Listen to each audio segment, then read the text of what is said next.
Greetings, friends. Because I sometimes watch Apollonian Germ, go check out that channel. I saw a live stream he did with a guy called Southern Nordic. So I went to Southern Nordic's channel, and the first video I saw was titled Lindisfarne and the RQ. RQ meaning the religious question. Lindisfarne was an island off the northeast coast of England, I believe, which was raided by the Vikings in the early Middle Ages. I just thought I would have a listen and maybe respond to some of the things he says. I skipped over the first 8 minutes of the video because it's not really anything important. As I said, there's three camps, but mainly I'm just going to talk about Christian identity and European polytheism. As I said, I don't really interact with many atheists online. So, I have a question that I would ask the people in either one of these camps. Do you consider yourself ethnocentric, or are you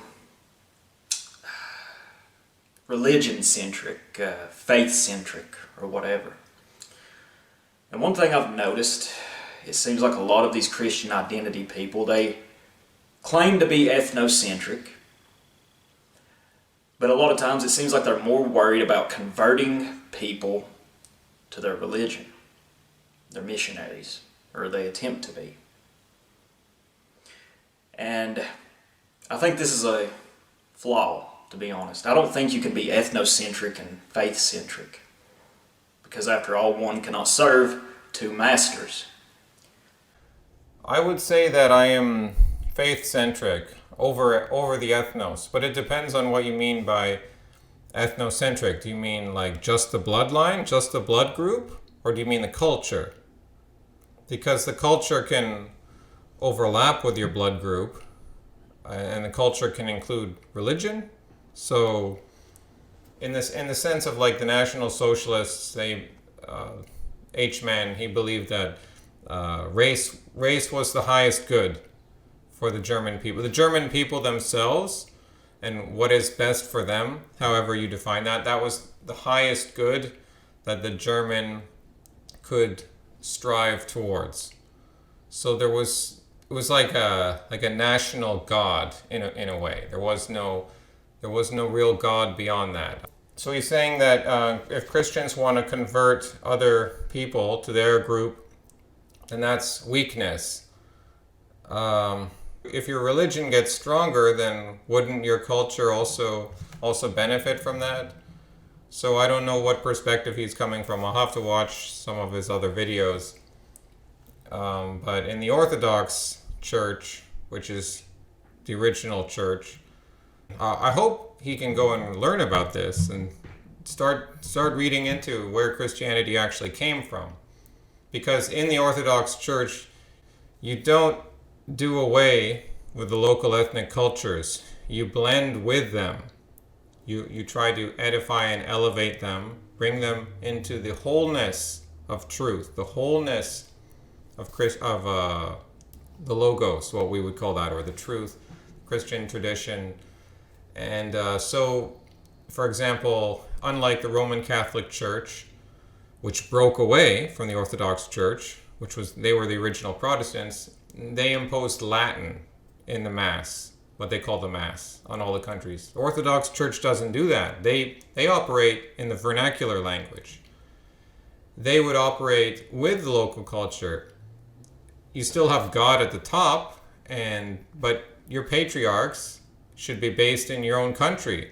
There should be the Serbian Orthodox Church, for example. They're not under some other patriarch outside of Serbia. I'm just giving that as an example. So it should work together. It shouldn't. I think it's a bit of a false dichotomy to suggest that you're either for your religion or you're for your people. If by people you mean race, it's only race, I think that's silly. I mean, obviously race is important. As I said, I have a pagan worldview.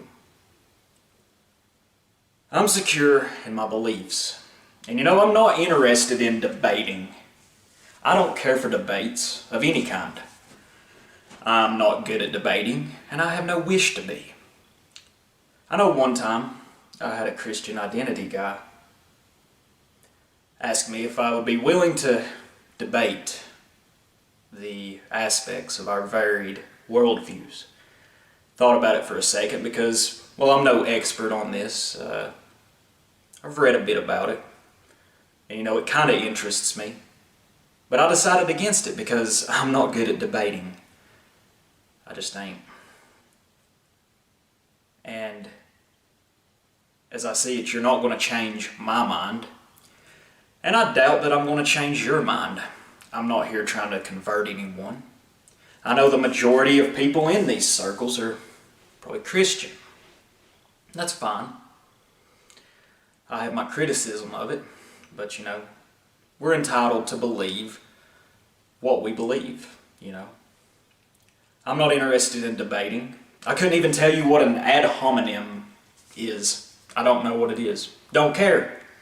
If someone would be kind enough to leave the definition of it in the comment field below, I would happily read it and be thankful. But I'm not going to look it up for myself because I just don't give a shit. I'm not here to debate. Don't try to debate me. It's pointless, You're not going to change how I think. The only person that can change how I think is me. So don't do it. And I ain't gonna lie, I probably get pretty heated about it if you push me. So don't do it. Just don't debate me. I'm not going to try to debate you. I'm just giving you my thoughts here, though, because this is my channel. I can't help it but see that early Christianity was nothing more than a form of globalism. And you can't deny this. You look at how all the various nations of Europe in their infancy, when they united the various tribes into a nation, they did it through Christianity. The same thing happened in Scandinavia during the Viking Age. Yes, if by globalization or globalism we mean one system, one culture for the entire world, then yeah, Christianity was a form of globalism. But obviously today globalism is not a friend of Christianity. Globalism today is dominated by you-know-who, and it's a financial system, it's materialistic, he's going to say that there's a distinction between atheist and pagan. I don't know about that. I think that the default culture today is a type of paganism. Like you'll see that with nature worship, like Mother Earth, Mother Goddess. Like you see that with the environmentalism and the green movement. It includes people on the right wing and on the left wing, but there's that return of the nature, Mother Goddess, that sort of thing. So we are. And we have what was the pagan world? They didn't always believe in literal gods, but they believed in nature forces, and they venerated animals and things in nature, and even god men. Like in the Roman Empire, they made their political leader Caesars into like god men, and they would make statues of them. And that's like deifying, making a god out of a man. So you see that today in like Hollywood and sports, athletes and these mega celebrities, worship of techno, so like technology is fundamentally materialistic, and it has a lot of its origins in the occult, in magic. So yeah, the world is kind of a default pagan setting right now. I don't know if that's really arguing with anything he's saying. And he says, the only one who can change how I think is me. Well, I don't know. Well, do you believe in Odin? Or, I saw in the comments someone was saying, Hail Odin, and he said, Hail Odin. So, can Odin change how you think? Or are you able to out-reason Odin? Or can Odin out-reason you? I don't know, who's it? I guess I gotta watch more of this guy's stuff on where maybe he explains this, but maybe just be a little bit more open-minded that you can have your mind changed by something beyond you, something higher than you. I mean, if he's in Tennessee, in Appalachia, like, is that the Bible Belt? You see, the problem is you get these Zionist, like, goofy, emotional, evangelical types and Protestant types, and they gave Christianity such a bad name, at least since the 20th century in the States. And that manifested itself in the atheism of the 90s and the early 2000s.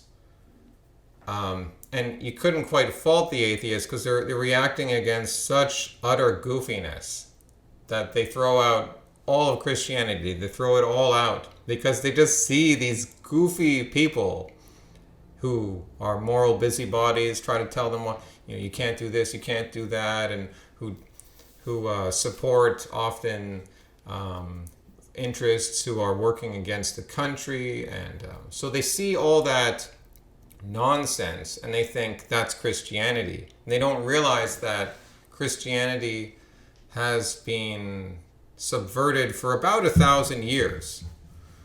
But it didn't subvert all of Christianity, not by any stretch at all. But there have been these and that's tied up with the very founding of the United States. So it gets into very like fundamental things that we like to take for granted. It can be a bit destabilizing. So I think the Viking Age started out purely as a response, an aggressive and violent response to repeated Christian incursions into Scandinavia. Like I said, Charlemagne wasn't the best guy. Some people question that Charlemagne was even such a committed Christian at all and was, trying to think mostly to re-energize the Roman Empire under his control, which of course became the Holy Roman Empire. So yeah, ugly things going on there. I mean, but no one, this doesn't have anything to do with the question of, did Christianity, is Christianity true? Like, he's not interested in that question. And if he's not interested in that question, then, I mean, it's just one power competing with another power. So are you really going to say that the pagans were all peaceful? I mean, obviously, I don't even think he would believe that. Like, obviously, the pagans were doing some barbaric things themselves. So yeah, we conquered the Native American peoples, and if he's in Tennessee, so the Native Americans would have been conquered. But was that good? Because it was for your people. It was for your people. But I mean, I don't know. So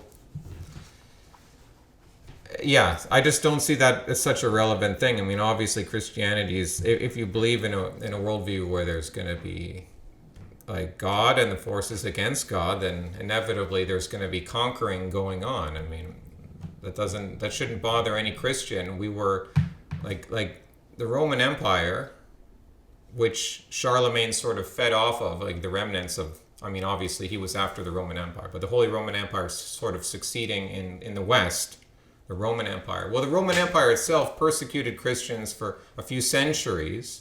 And many Christians were willing to be martyred in terrible ways. And then their example mainly helped convince the Romans themselves to adopt Christianity. Maybe pagans would disagree with that interpretation, but it's a fact that they were Christian martyrs being fed to the lions and stuff for like a few centuries, and then it takes over the Roman Empire. It was basically a miracle that could happen. As I said, the horrible actions of Charlemagne when he had 4,500 Saxons murdered at the massacre of Verdun in 782. The Saxons and Danes, they're cousins, and word travels. It doesn't travel as quick as it does today, thanks to technology, but it's still traveled. Well, look, I don't know the history. Maybe he knows the history better, but I mean, the Charlemagne, he was a Frank. The Franks came from Frankfurt, which is in Germany today. So weren't the Franks also Germanic, or am I mixed up? Maybe I'm wrong. Maybe I'm wrong there, but Like I don't know. I'm not actually sure that, like, aren't these all just Germanic people fighting each other? Again, I could be corrected. And they all seen the Saxons who were slain as their pagan brothers. They seen Christianity as a cosmopolitan and foreign influence. So hold on. So Christianity is cosmopolitan, but it's also imposing its order on. So what's going on here? Is it going to normalize you into a Christian order? Or is it going to normalize you into, not normalize you and break you down into some cosmopolitanism? Like, I'm confused. What is he saying that it's doing? I mean, after all, Christianity in Europe, it was started in Rome, and then it spread to larger cities throughout Europe. I think Paris, London. And then from there, it spread out and branched out into the countryside. After all, the word pagan is a Latin term. It's paganus, however you say it, which means one who dwells in the countryside or the rural areas, because these areas are the areas that fought against Christianity the hardest. You know, the Viking Age is the most popular resistance historically to Christianity, but it wasn't the latest and the longest. That title goes to the Eastern Baltic tribes who inhabited modern-day Latvia, Lithuania, and Estonia, the Livonians and the Curonians. They resisted Christianity up into the 1200s. And you know, as the Viking Age progressed, I think it became somewhat more motivated by greed. I mean, after all, when they first destroyed Lindisfarne, they took home many shiny objects and relics. And I think word spread that's like, hey, we need to go get these people and take what they got, you know? Kill two birds with one stone. So how is this any different from Native Americans resisting, like, the white European settlers? It's no different. And what gives the pagan resistance in Europe, in the Baltic countries? Like, what were they fighting for that was so great? Like, why were their gods better? Why should we care that they lost out? Like a lot of the Vikings, they were just fighting for their own local kings or chieftains, or like fighting for them and like getting plunder, and there wasn't any like large scale.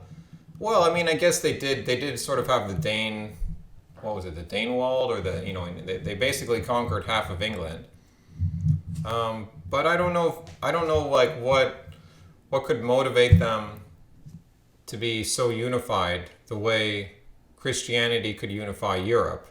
You could argue there wasn't even a unified sense of Europe before Christianity. You just had these different peoples competing in Europe. Christianity crept into Scandinavia through its leaders. You know, the missionaries, they had been largely ineffective. I mean, their spreading of the word is what led to Lindisfarne. That was one aspect of it, one cause. But they would get these leaders, these kings, I think automatically of, both of the King Olafs, Olaf Tryggvason, and then Olaf the Fat, who is canonized as a saint in the Catholic Church. I think they bribed these leaders, these church officials, and leaders of other small nations. They bribed these Scandinavian kings and chieftains with shiny things. They bribed them with power. We can already acknowledge that one people is going to conquer another, and in my worldview, God is sometimes going to allow one people to conquer another for a higher purpose.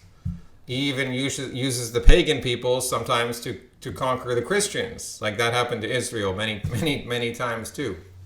But what I'm skeptical on is he's saying that the local people resisted Christianity so much. Are you sure about that?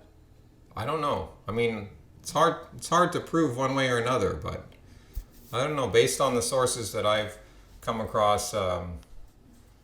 I sort of got the other view, which is that a lot like local people like sort of flocked to Christianity in a large degree. So I don't know. I guess the truth is somewhere in the middle. And, you know, it resulted in several small civil wars in Scandinavia over the centuries during the Viking Age. You know, and I know that the majority of people in these circles are Christian. I still consider y'all my brothers. I mean, after all, we're racially aware. We're aware of all these things. We're of the same race. You are my brothers. And I care for you, but I just don't care for your religion. Just don't. I can't help it. I see it as a deception, and it's a form of control. Well, religion is just a form of control. Like, what does that mean? Like, how are you gonna resist? If you want to resist mass immigration, you're gonna need your own system of control. I mean, and everyone's gonna have some principles you must believe in. We can't get by in life without having some presuppositions, some fundamental axioms that we believe in. We can't fundamentally escape a religious mindset. It was cosmopolitan. And Christianity, even though it was the main religion in Europe, the three branches of it, Eastern Orthodox, Catholic, and later Protestant. No, it was just the church. Just the church. No Orthodox, no Roman Catholic, no Protestant, just the church. No denominations, one church laid down by the apostles who were real men who existed. We have more documentation for this than we do for Plato and Aristotle, but I shouldn't fall into the trap of saying that everything has to be proved by documents. Like that's not always how history works. So that's what the church was. Then the Roman Catholics split off in the early Middle Ages, and then they were followed by the Protestants, who in the Bible Belt down in Tennessee, their goofiness is still having its after effects hundreds of years later and turning this guy away from Christianity. I pray that Southern Nordic will come back to God. But I can sympathize how all these goofy, who knows the kinds of goofy evangelicals and Zionists and New Age emotional Joel Osteens, or who knows the kinds of Christian folk he's had to deal with. So we must pray for him. We must have sympathy for him. But Odin is not the way. Even though I guess you could say that Protestantism is a European invention, the faith it's based on is Middle Eastern. I mean, after all, Jesus wasn't crucified in Rome. All of the stories of the Old Testament, and most of the ones of the New Testament, I suppose, are stories about that part of the world. It's not European, it's foreign. And I guess you could say Protestantism, I could understand that argument. But still, the root of it is not of our people, as I see it. It was introduced, and it flourished. Oftentimes, it was violently imposed upon our ancestors. And it's helped shape the world we know today, regardless. If you believe about the ice ages, then there was like a lot of ice over Europe just some thousands of years ago. So let's not go down that route. There's nothing about the European landmass itself that is particular to the European race. We probably came from somewhere in the Ukraine or the Caucasus, or I don't know. Maybe I'm wrong, but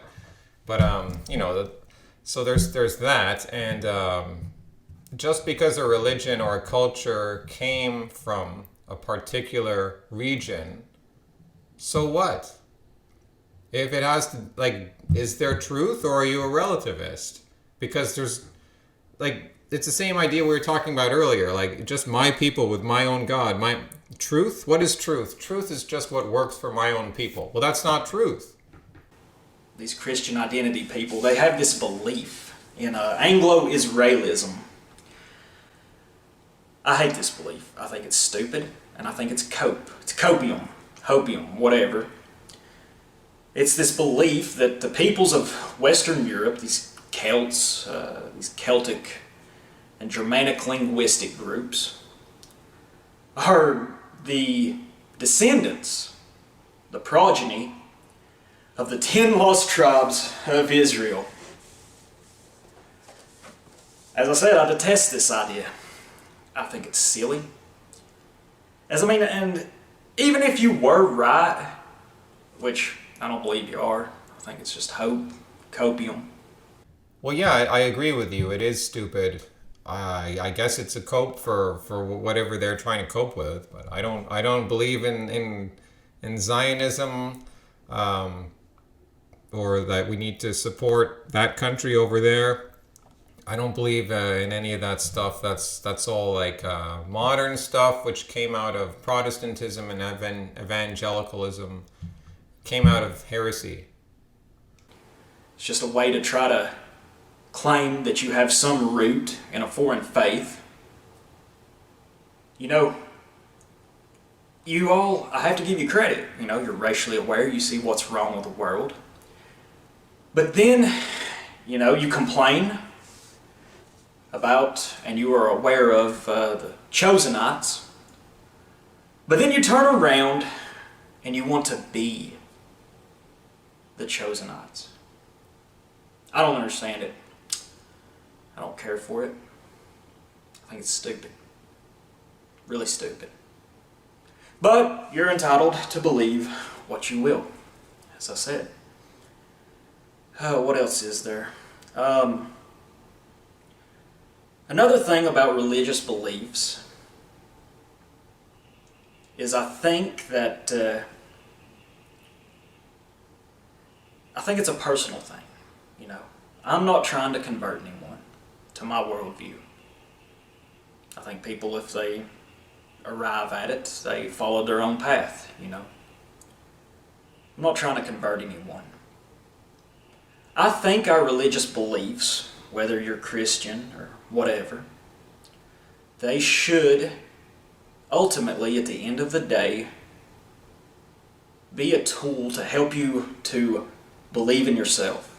That's how I view my ethnic faith. That's how I see it. It helps me to believe in myself, to make me a better person. I think religion should do that to a person, regardless of whatever it may be. So religion is just to believe in yourself. What does that mean? Is it like self-help, self-motivation? That seems kind of trivial. And again, with a little more humility, we should move beyond the self. Certainly, what can we do?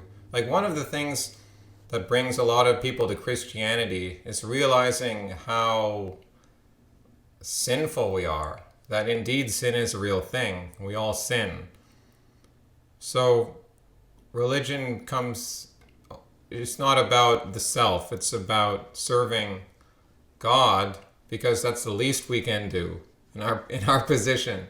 What's a better person? The Muslims might say a better person is this, and the Polynesians might say a better person is that. I mean, is it all just relative?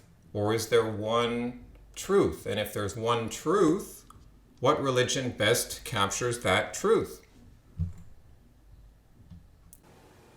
Let's see, what else is there? You know, there's a parallel too that I've noticed. When Christianity first came into Europe, as I said, it was cosmopolitan and it was foreign.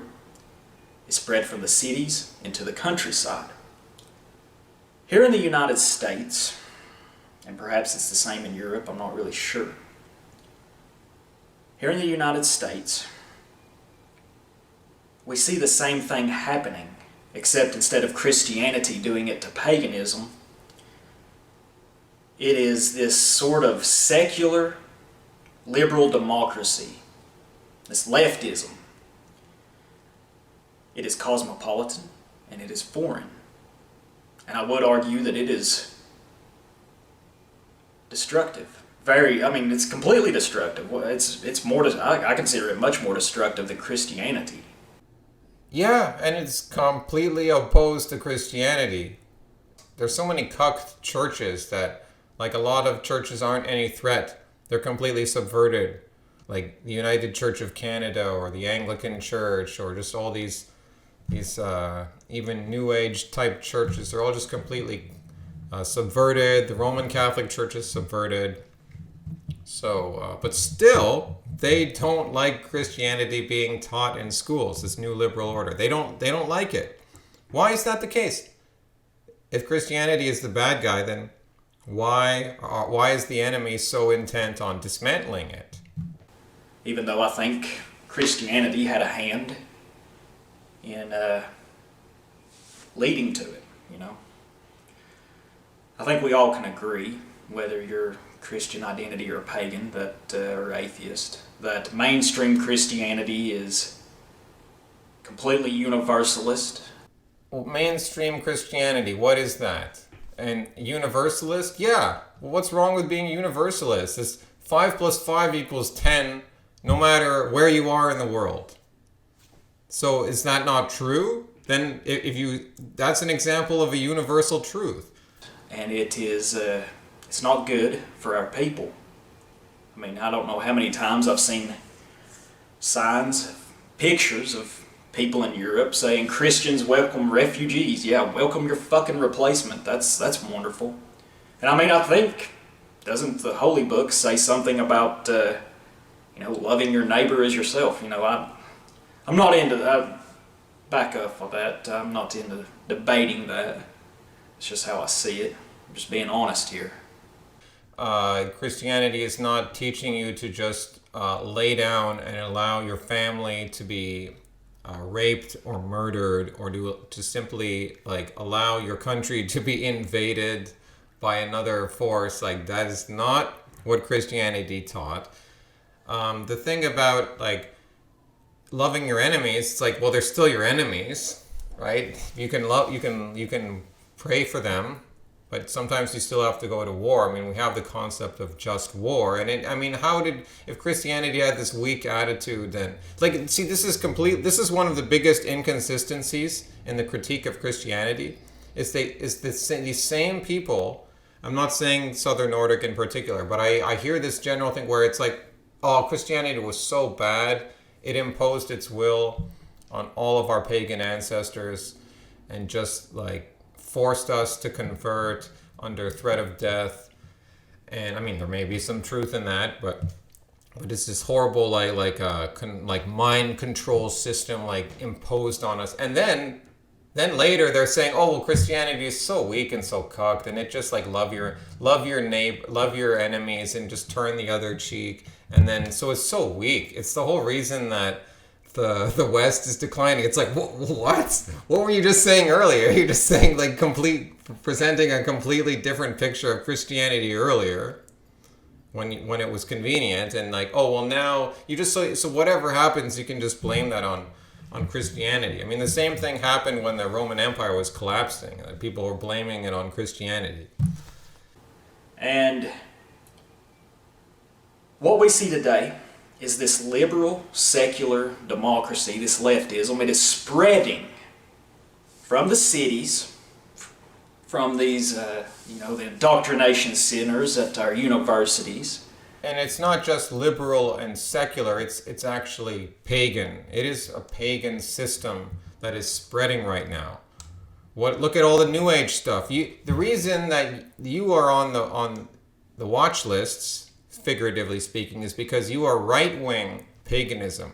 But New Age is kind of like left-wing paganism, all that Vishnu and Vedanta and all that, meditation, Buddha, magic, witchcraft, all of that stuff is, more loosely speaking, left-wing paganism. Can you think, are there right-wing witches? I don't know, maybe, but most of them they believe in feminism. They believe in like they hate the patriarchy. They hate men. This sort of thing. Which, by the way, is another good thing about Christianity. Is not effeminate and weak. It's actually pretty based. If you study the church fathers and the things they said about women, they were extremely based. And women have a duty to obey their husbands. Where do you get that? You get that from Christian teaching. You don't get that in paganism. In paganism, you have the Celtic women sometimes fighting in battle, and men fighting naked in battle, and certainly lots more homosexuality. So again, I mean, Christianity would say you shouldn't be doing that, so that's another reason why I would want to go with Christianity over paganism. I'm just saying. It's spreading from there into the countryside. You know, here in Tennessee, it is tied. I have this graph somewhere. If I can, I'll post it right now, if I can remember to. This graph here, it is a percentage. There is a percentage on each state here in the United States. This percentage represents the amount of the people surveyed in each state that attend church services regularly. As you can see, I think Tennessee and Alabama are tied for second. I think Utah, with their Mormonism, is first. These two states are fairly rural. There is some large cities in them. And Christianity has stayed fairly strong in the rural parts of America. Largely in these huge cities, it's this secular, godless or godsless ideology. It's poisonous. It's completely destructive. So earlier he was saying that the rural areas were like pagan strongholds in Europe, resisting Christianity. But now he's pointing out that the rural areas in the U.S. are strongholds of Christianity, where more people go to church than the big cities, which are liberal cesspools. So which is it? The rural areas are pro-pagan or pro-Christian? So I'm not going to play the last 6 minutes in his video. I don't think it's too necessary because this video is long enough. I hope that Southern Nordic and Apollonian Germ both come to Christianity. I have some faith that they will, because they're smart guys. And, once they get a little older, maybe they'll start to get there. Because certainly when I was in my 20s, like I never thought I would become a committed Christian. So just, not all that long ago. So yeah, I pray for them. And if Southern Nordic is watching, like I hope I didn't come across as too negative. I'm just, giving my response, and I wish him all the best. And if he's interested in learning about Orthodoxy, and for any of you who are interested, I highly recommend this documentary series. It's a series of seminars. Search on YouTube, Finding the Church That Jesus Built, by the channel Orthodoxy 101. And the lecturer they have is a guy from Oklahoma City. So that's in the South, right? Oklahoma's in the South, right? So, and he has a Southern accent too. So this guy's another Southern guy who he was a Baptist. So maybe he can, would be able to relate to being so cynical about Christianity. It makes you want to throw out the baby with the bathwater. I can totally sympathize. But you got to look into church history. I pray that these guys will do that. They're smart guys. Some of these pagans, not all these pagans are that smart. Some of them mean well, and they're just trying to do the best thing. So let's pray for them that they find the truth. Hasta luego, amigos.